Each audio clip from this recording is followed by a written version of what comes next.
ರಾಷ್ಟ್ರಮಟ್ಟದ ಕರಾಟೆ ಕ್ರೀಡಾಕೂಟದಲ್ಲಿ ರಣರೋಚಕ ಸಾಧನೆ ಮಾಡಿದ ಸೇಡಂ ತಾಲೂಕಿನ HPS ನಂಬರ್ 2 ವಿದ್ಯಾನಗರದ ವಿದ್ಯಾರ್ಥಿಗಳು.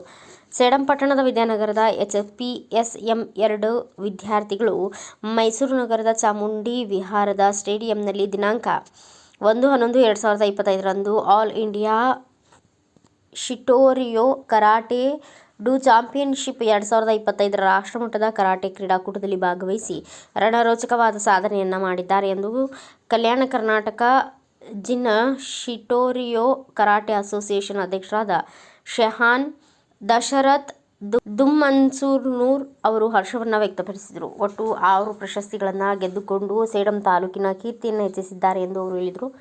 2 ಬಂಗಾರದ ಪದಕ, 1 ಬೆಳ್ಳಿ ಪದಕ, 3 ಕಂಚಿನ ಪದಕವನ್ನು ಪಡೆದುಕೊಂಡಿದ್ದಾರೆ. ಶರತ್ ಕುಮಾರ್ ತಂದೆ ರಮೇಶ್ ಚಿನ್ನದ ಪದಕ, ಜೀವನ್ ತಂದೆ ಶಂಕರ್ ಬೆಳ್ಳಿ ಪದಕ, ಹಾರೋ ಸಾಬಣ್ಣ ಕಂಚಿನ ಪದಕ, ಪ್ರತೀಕ್ ರಾಘವೇಂದ್ರ ಕಂಚಿನ ಪದಕ, ಸಾಯಿ ರಿತ್ವಿಕ್ ರಾಜ್ಕುಮಾರ್ ಕಂಚಿನ ಪದಕ, ಕೌಶಿಕ್ MG ದೀಪು ಕಂಚಿನ ಪದಕವನ್ನು ಪಡೆದುಕೊಂಡಿದ್ದಾರೆ. ರಾಷ್ಟ್ರಮಟ್ಟದ ಕರಾಟೆ ಕ್ರೀಡಾಕೂಟದಲ್ಲಿ ಅಮೋಘವಾದ ಸಾಧನೆಯನ್ನು ಮಾಡಿದ್ದಾರೆ ಎಂದು ಕರಾಟೆ ಕೋಚ್ ಕಾವೇರಿ ಹಾಗೂ ಸೆನೆಸೈ ಸಾಬಣ್ಣ ಅಲ್ಲೊಳ್ಳಿ ಅವರು ಪತ್ರಿಕಾ ಪ್ರಕಟಣೆಯಲ್ಲಿ ತಿಳಿಸಿದ್ದಾರೆ.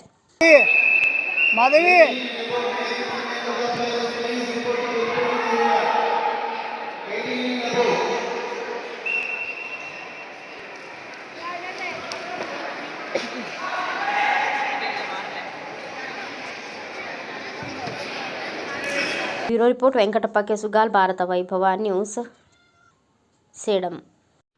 Thanks for watching. Read, discuss and debate with editor Dr. Yan Prashant Rao. Wanted reporters in print, digital and visual media for Bharat Vaibhav Daily Newspaper, BV News 5 Channel and BV Fast Web News from all the talukas of Karnataka, Goa and Maharashtra.